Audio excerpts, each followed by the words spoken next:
Hello everyone, I am Tacet, and today I'm going to be going over the Gems of War Orc of Fame event, in which the Gor'Thrum is added to the game. Of course, this event video coming out a little bit late, I'm really sorry about that. Had a lot of things I had to do last minute. As I went on this 2 weeks break. This next 2 weeks I will not be streaming at all, however we will still be having video content up, and next week's event video will hopefully be up way earlier than this one, that's for sure. And who knows, maybe the next time we do a video it might be on version 4.6, as next patch is very close around the corner. It could be as early as tomorrow or as late as like a week or a half from now, but it's definitely almost guaranteed before the end of this month, and likely like the later mid end of October, so very soon 4.6 patch. But anyways, let's get into the remaining things left with this event. Of course, the troop itself is useless. As far as the arcanes, it is pretty useful in that regard. You do get arcanes for only 200 each for the arcane skull traits of them.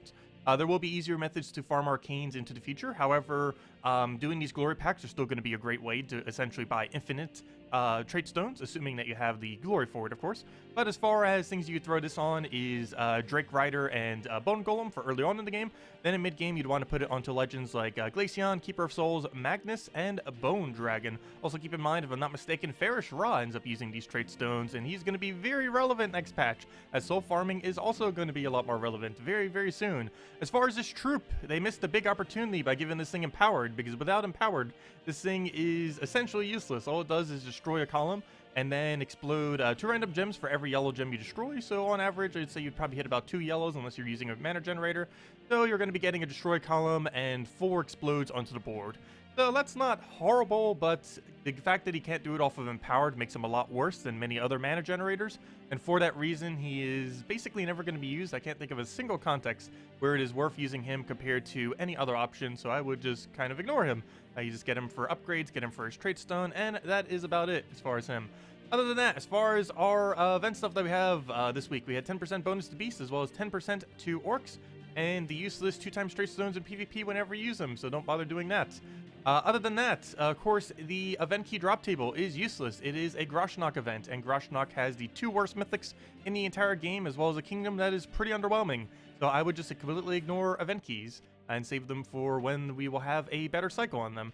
Next up, we have ourselves the Tower of Doom, and we'll go do a battle with it. As far as the shop real quick, though, we did, of course, get a new set of Doom weapons, and these are the Codexes, apparently, which will end up being these weapons that end up doing split damage. These are completely useless, similar to the HP buff ones, and as far as Doom weapons are concerned, the only ones that you ever want to worry about are the Doom weapons that end up creating Doom Skulls. If it is not the weapon, if it is not a Doom weapon that creates Doom Skulls and does AoE damage, it is a useless Doom weapon, and you shouldn't upgrade it in the current state of the game, as scrolls are relatively limited.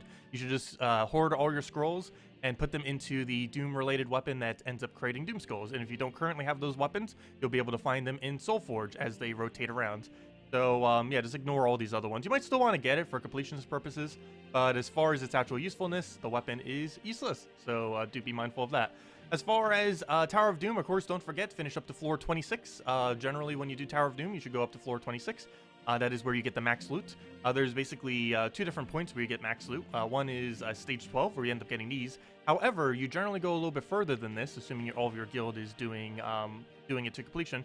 Mainly because stage 15, up to 15, still gives those colored scrolls, which are used to upgrade the weapons. So to be able to get the 100% max loot from a Tower of Doom event, you not only need to reach stage 12, but you also have to do up to floor 25th completion, basically meaning you have to complete up to 26. But as far as Tower of Doom, it's the same as always. You just mark down what rooms you need to do, communicate with your guild what it is, go do those rooms. Right now you can see we have a 3. So we'll just go do a 3, and this is what I've been using: Yasmin's Pride, Cockatrice, and Double Catches the Bull. We'll be showing another team in a moment once we go over a few other teams for the remaining stuff, as well as Bounty Hunter, because now we actually have Bounty Hunter going on right now, of course. Let's see, we'll go for this right now, and they keep adding red Bounty Hunters too. We keep getting so much red for Bounty Hunter, which of course is really good for Yagway and other similar troops that end up using it. But right here, as far as Yasmin's Pride team is concerned, we generally just spam out the Yasmin's Pride until we get all the stats. This can also be done with similar related weapons like Earth's Chaos Shield, Earth's Fury, which is in Soulforge. Earth's Fury, highly advised. that if you do not have Earth's Fury, if you take anything from this video, you want to go get Earth's Fury like now. Because it is an insanely good weapon. It's basically like Mang, but it's distributed throughout the team, so it's really good for things that need a attack boost ratio.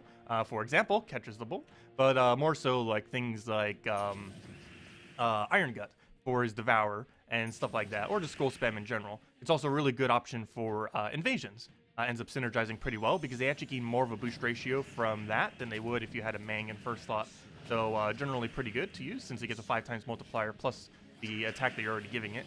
So ends up working out really nicely. But Earth's Fury basically is a Mang that distributes the attack across your team. You don't see me use it too often just because it's very situational. And because a lot of people don't own it. So I always feel bad using weapons that people don't own, such as Yasmin's Pride right now. But it is one of those weapons that generally a lot of people don't have. However, it is in Soulforge right now, and it is a really good utility weapon. So I do advise getting it. It's basically Mang just distributed among your team. And it technically gives you more overall attack, except it's distributed rather all on one troop. There are many instances where Mang is still better. However, Earth's Fury is nice. But anyways, other things, let's go into Bounty Hunter immediately, since all the other stuff actually passed already. We did get a new pet on Wednesday, it's a pretty useless one though. But let's go into Bounty Hunter. So, it's actually the final battle I need for Bounty Hunter 2, go figure. And this is what I've been using for the later battles. There's a different one for 4, which we'll be showing in a moment too. But as far as the 3 battles, for once you reach the later ones, for the 24x multiplier, it is Warwolf, Excavator, Yagwe, and Feral Hound, so no mythics. Though you could use red mythics there, and it would probably work out decently, like Roadbreaker and the such. Only real liability you have in this battle is Gor'Thrum does have a 10% plus chance of devouring, around 10 to 15% or so. So you do have to watch out for that. But other than that, there isn't really any threat in this battle. So all you really have to do is just go and get a bunch of red mana. All 4 of these troops straight red mana, so you're not going to have a lack of red mana, that is for sure. So let's go move this for now. He'll go do his thing. We do have Bless, which is nice. So we will be able to protect against the mana drain there. So we'll go do this all the way to the right, get all those browns over there. It's also generally good if you can to use all the way to the right or left just to make the board smaller. If you end up doing in between, it makes it a slightly less chance they end up extra turning off it. But all we do now is just spam everything. Also keep in mind, you can use Barrier to protect against Gor'Thrum's Devour. So you can use that as a protection if you end up dropping your Bless. Because obviously as you act out of Bless, you will lose the Bless. But you can just re-barrier them with Feral Hound, and that will protect you against the Gor'Thrum. And for the rest of the battle, you just keep spamming all of your mana accumulation, that all of them create red onto the board in some way, shape, or form. And you just keep spamming that until you get alignment, kill them out, and rinse and repeat until you win the entire battle. Pretty easy Bounty Hunter, probably one of the easier ones we've ever had, just because we keep getting so many things that spawn red, which makes, obviously, things like Yagwe work very well. But we'll go kill that out. Not only does he have a 3 life drain on every single red, but of course he also transforms purple to red, which also works great with Feral Hound, because Feral Hound creates purple and red, which then converts the purple into red while doing barriers, and it just works out amazingly. Also, I didn't use this new troop yet. The new troop is not going to be useful outside of the context of Bounty Hunter, but it explodes a gem, then creates 4 red gems. Boosted by skulls destroyed at a 3x boost ratio. So for example, let's say we go and hit those 3 skulls right there. Actually, we're going to hit 4 skulls. So those 4 skulls would end up boost ratioing to 12, which means we would get 16 reds onto the board. One other nice thing, which is this is actually a perfect target for it, while you don't always have to go for these locations, the best locations to aim this for is top right, top left, bottom left, and bottom right, for the same reason that throwing this all the way to left or right is done. And this is mainly to shrink down the board. One other way that you can do this is go for guarantee cascades, where it'll move reds next to other reds. I don't see a really good example of this anywhere here, but actually there's one slightly. So for example, we could go right here. This will end up hitting 1 skull to get us 3 additional reds, for a total of 7 reds. But what we'll also do is move these 2 reds right there over here. So if a red spawns right there or right there, we would end up getting an extra turn. So that's a factor that you can end up doing to slightly increase the chance that you would end up getting extra turns off of this. I'll obviously go for that corner, get our guarantee extra turn off of that many reds, and he's pretty much dead. We'll go for Feral Hound, Yagwe, and he's dead. And as long as he doesn't ruin our alignment here, we just won. And it looks like we just won. Enough mana for Yagwe again, and that's all you have to do for the entirety of Bounty Hunter to get all the rewards. And Yagwe is a pretty accessible troop. It is only a legendary, so it's not a mythic. If you don't currently have him, I do highly advise trying to maybe eventually find him in Soulforge, or just keep trying to accumulate glory and gem keys until you get him, as he is one of the better damage sources in the game, just because of how well he loops with himself. One of the best damage sources that actually does loop with itself. It's used mainly with Yagwe Queen of Tanya. It's great for Bounty Hunter, and there's a few other teams that can end up utilizing it, particularly for Guild War options. But anyways, so anything else that really had? Yes, Soulforge. So let me go over here. Soulforge, the only thing really worth crafting, I would say, is probably maybe Megavore. Not the greatest these days because we keep getting similar options, or not really similar options, but there's so many Mang-like weapons that are good that it's almost not even worth using this thing just in place of the Mang-like weapons in many of these upscaling battles. Because if you're doing a really high-level battle these days, you're going to get a lot more value out of Mang than you are out of something like a Megavore. So you generally don't really use him that much, even though he is geared towards higher-level content. I would definitely highly advise getting Iron Gut first. And also with the new changes that are happening in version 4.6, if you don't currently own one Fairish Ra, and possibly even if you own one Fairish Ra and you don't own two Fairish Ras yet, you might want to consider crafting Fairish Ra. He will be coming back into Soulforge hopefully within the next month or two. And as of next patch, it is going to be extremely important to soul farm for reasons that will be more evident very soon as the patch comes out.